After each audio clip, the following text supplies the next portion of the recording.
And they just figure, if you don't talk about it, it's better. Well, I'd like to talk about it because I think it's an important topic and it's actually a part of life.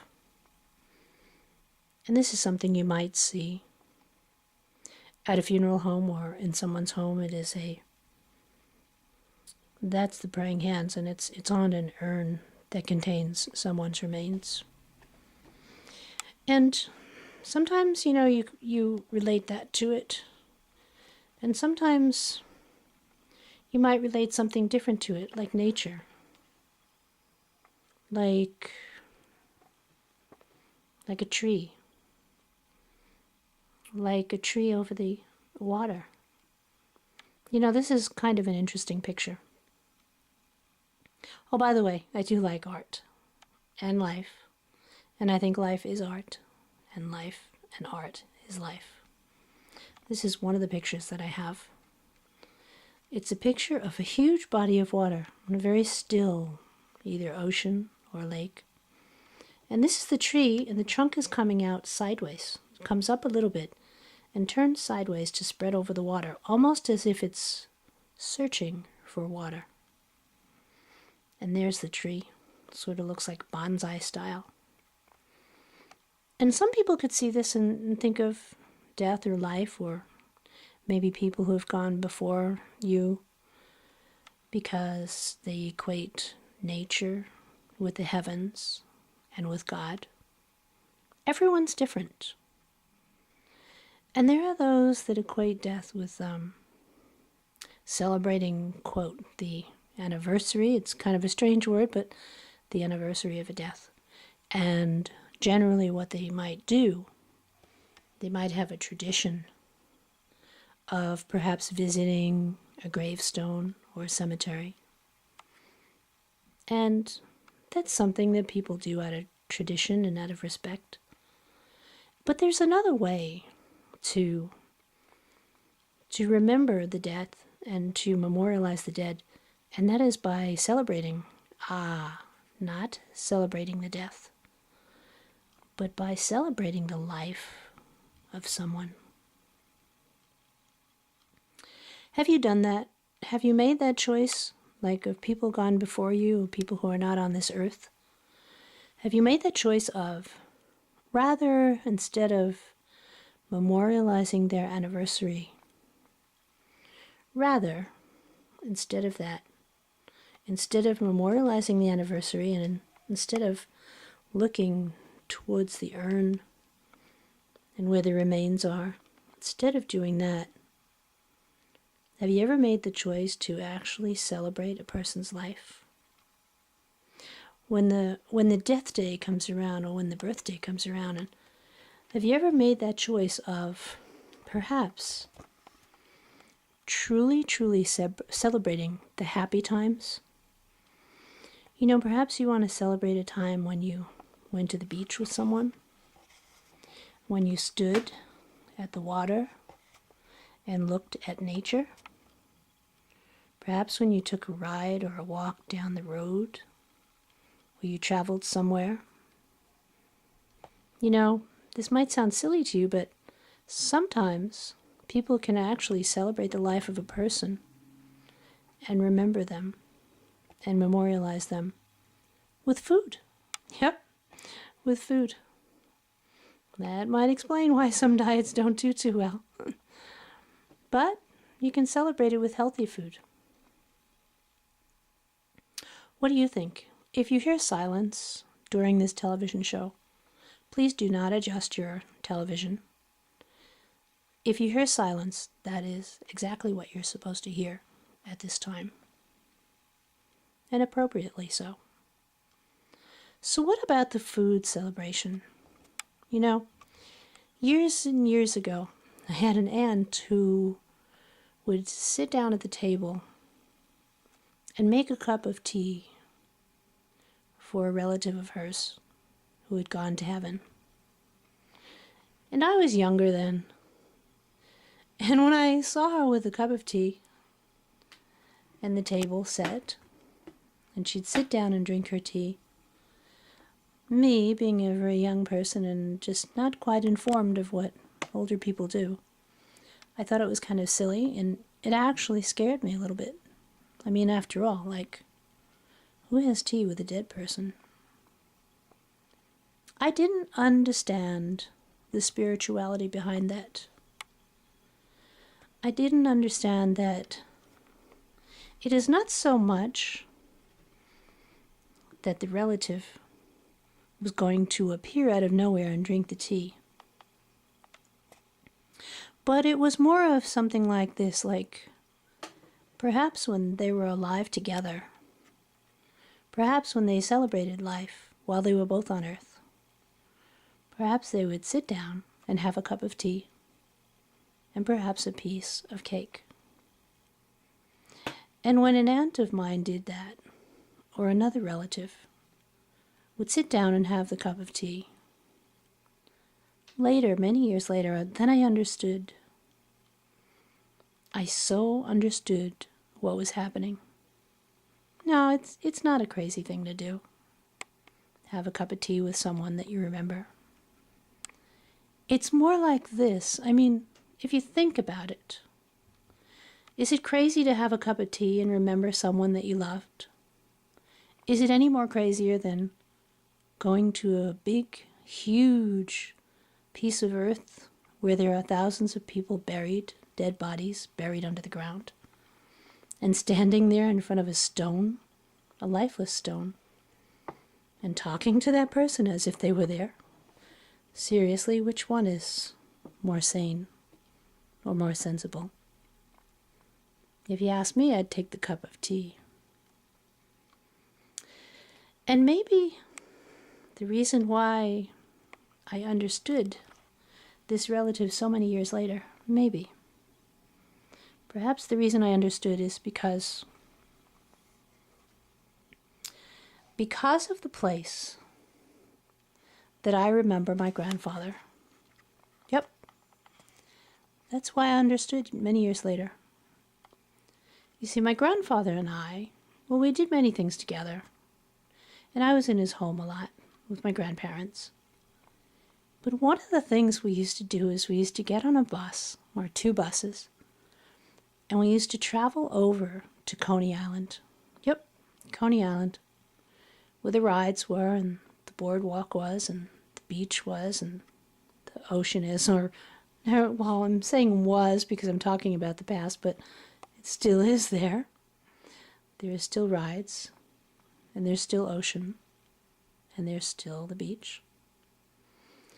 So we used to do that.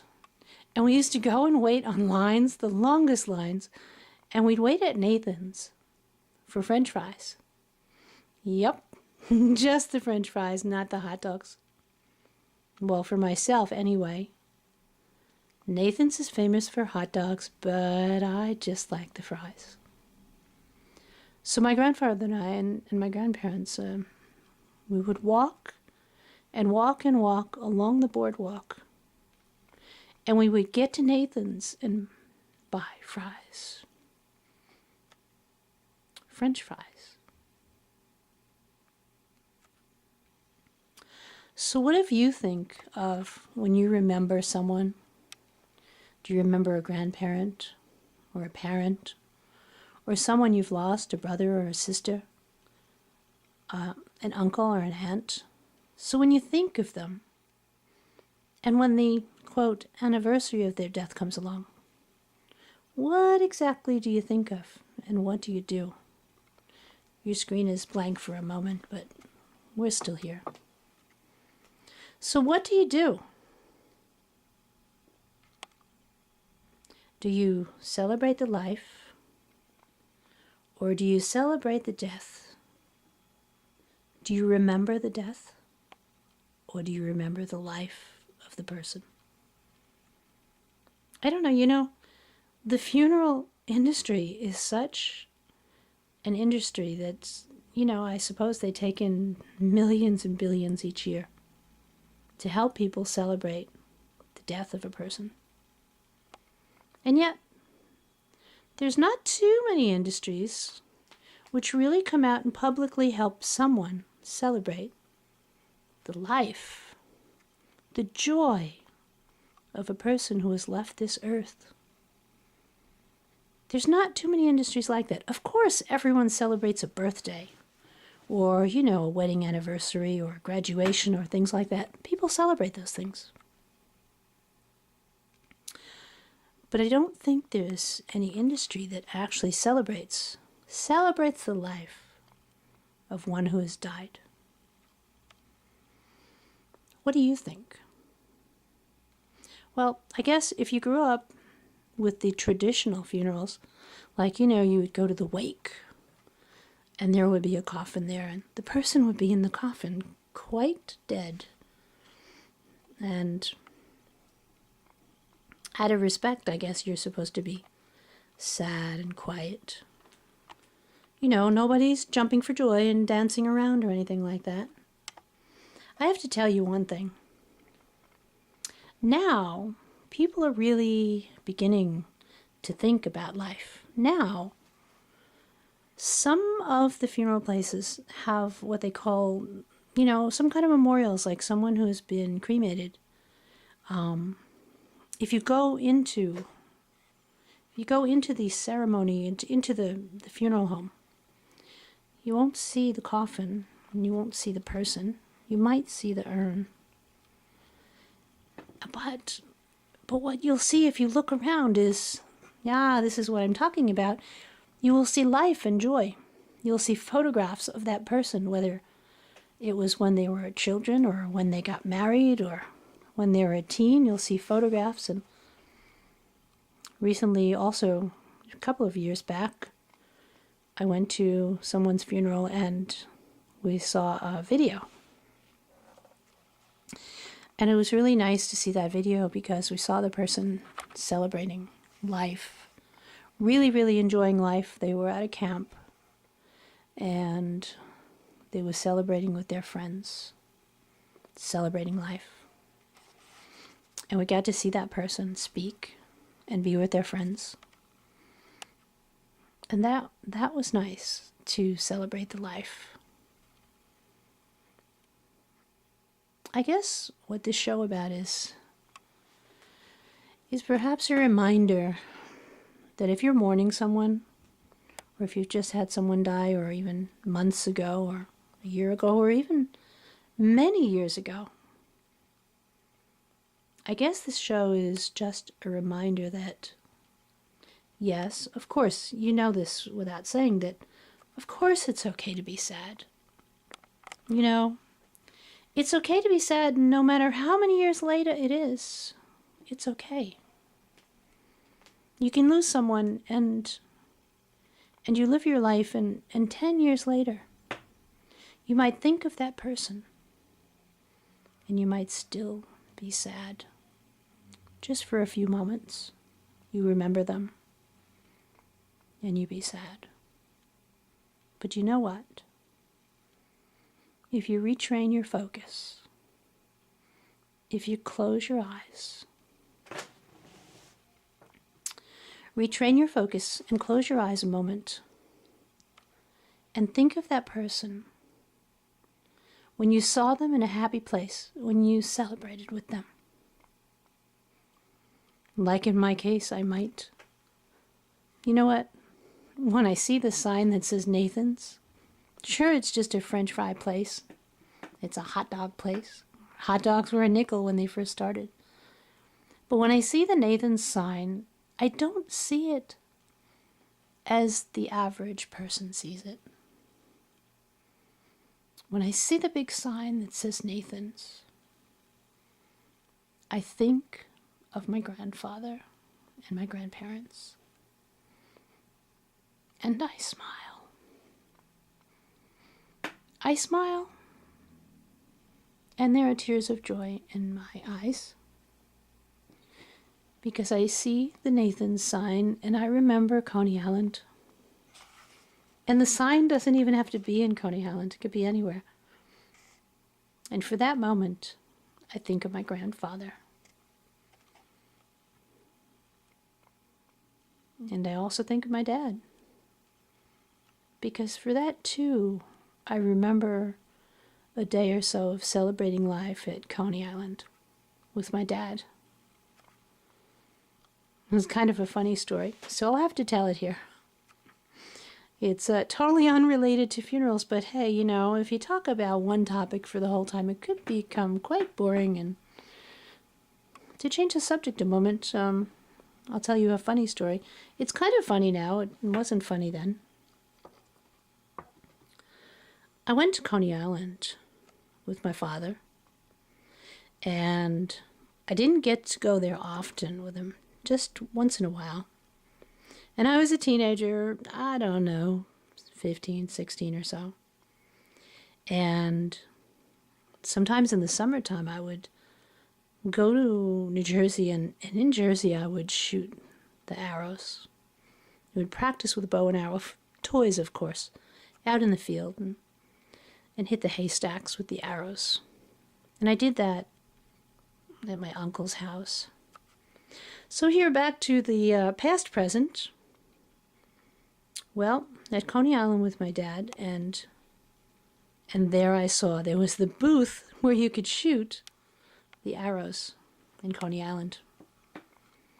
And so I said, yeah, I want to shoot the arrows. And you know, as a teenager, I guess sometimes, you know, you want to show off a little bit, or you want to show that you know it all, or maybe you just try to impress somebody who's with you. Young people do that, I'll admit. I was young. Anyway, so we go to Coney Island, we see the arrows, and we sign up, and I take the bow and arrow in my hand, and I'm thinking, I'm really going to hit this target, you know, I'm just going to, big score. I'm going to get that target, and I pulled back on the string, and I had the arrow in my hand, and I'm pulling the arrow back and back and back. I want to pull it really, really back far so that I can get that arrow to hit the target. And so I did that, and I let go, and all of a sudden, boom, like, where's the arrow? I'm looking at the target, and it's like, where's the arrow? And then about a minute later, I'm like, ouch. I am feeling lots of pain in my thumb. Yeah, it's okay, you can laugh. It's kind of funny. Feeling lots of pain in my thumb because I had pulled the arrow back so far so that the tip of the arrow must have been near my thumb. And when I let it go, I shot the arrow into my own thumb. Now, you're probably sitting there saying, that's really dumb. But you know what? Perhaps that's a life lesson. It probably was the very last time that I tried to show off at anything. You know, sometimes we learn lessons the hard way. So for my life lesson, trying to show off with a bow and arrow, I hit myself in the thumb. My thumb was bleeding. Anyway, so that was one of my Coney Island memories. What do you think about Coney Island? What do you think about celebrating the life of a human being? Well, every human being from every family, every place, every culture celebrates life differently. And they celebrate death differently. And so, what this video is about, it's about, yep, silly backgrounds, like what is that?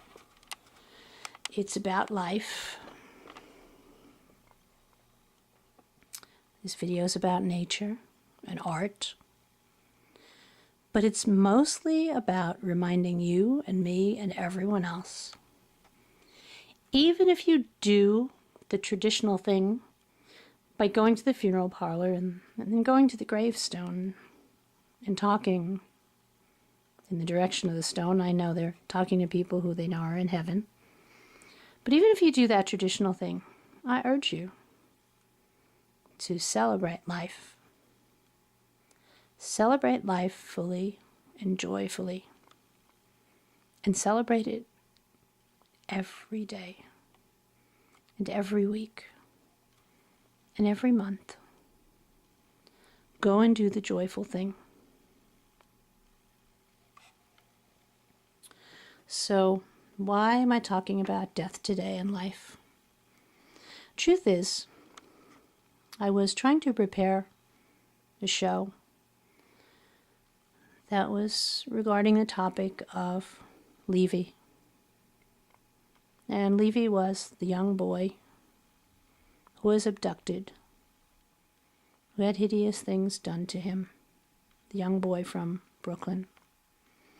And I was preparing a show for that, and I had most of the show, and I was supposed to do a little bit of editing, and somehow the computer didn't work quite right for what I was planning to do. And so I had to make another plan. And so I didn't want to start talking about Levi, and as I sat here and saw the ashes of someone very near and dear to me, as I sat there, I thought, life and death and how people celebrate it. I remember I went online and I looked up Levi, and I saw all the news about Levi, that child, that totally innocent child. He was, I don't know how old he was he 7 or 8?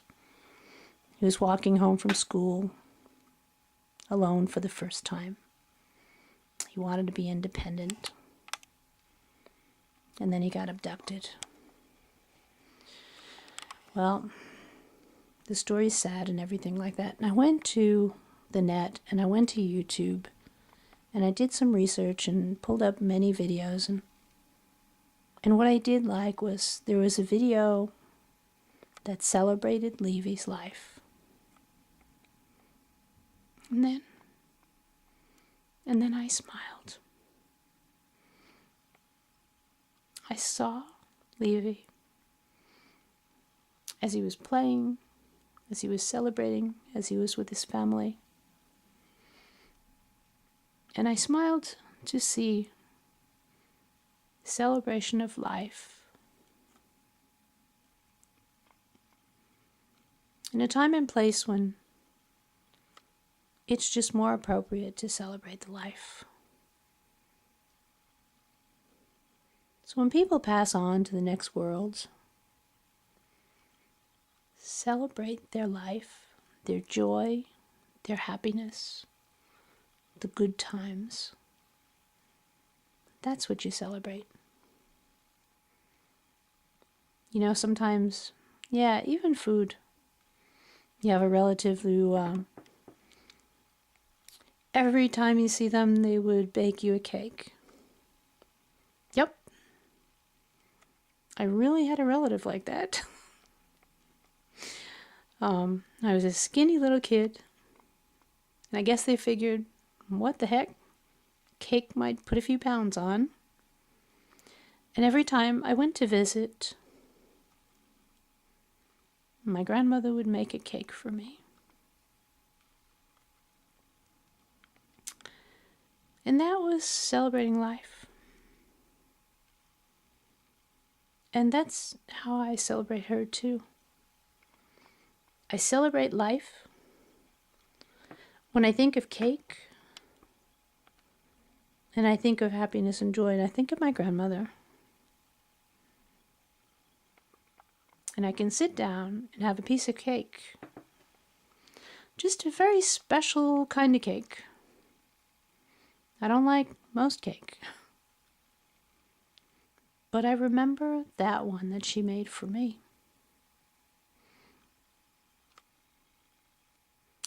I remember thinking in a time when I didn't feel all that special. I remember thinking to myself, you know what? Like I'm so special that someone's actually making a cake for me when I come over there.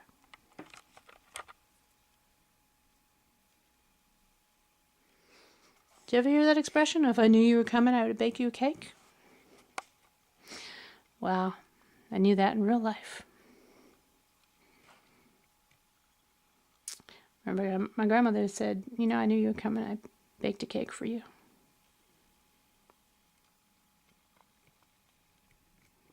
So today, while doing a show about death and memorials, I spread tears of joy and thoughts of happiness and perhaps ideas that we celebrate the life of people now and later because it's just the thing to do. You know what? Someday if I see you, I just might say, I knew you were coming and I baked a cake for you. Or maybe I bought a watermelon for you. Whatever it is. Just celebrated life. So when you think about all the times that you celebrated people who are here or who are not here now, what did you do? Did you get on a bus and a train and go to the cemetery and stand in the icy cold weather? Or did you go out camping? Or did you go bungee jumping? You know what? I'll bet that there are actually people who go bungee jumping in celebration of a life of someone that they knew. Or maybe you went to a mall or a bookstore or something. Or maybe you sat and watched videos. Got the point? So why did I make this video today? This video is for my father, my grandparents. That's what this video is for.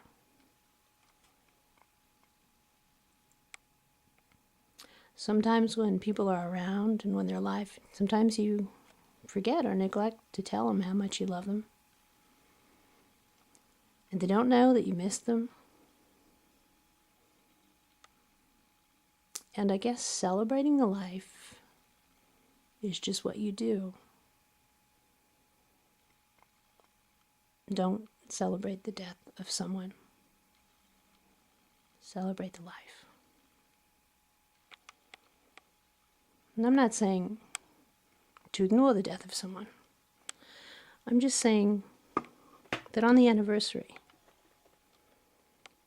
anniversary, go see a movie, go to a state park, go camping or running or jogging, go to a bookstore. On that day, on the anniversary,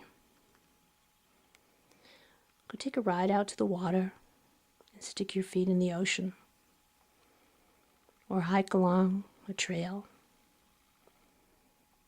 or maybe visit a puppy store, an adoption center, and spend time with the animals. Or maybe just go home and bake a cake. I guess I forgot to say this is the You Show, and we're at YOUCTV at live.com. This is the You Show, and we're at YOUCTV at live.com.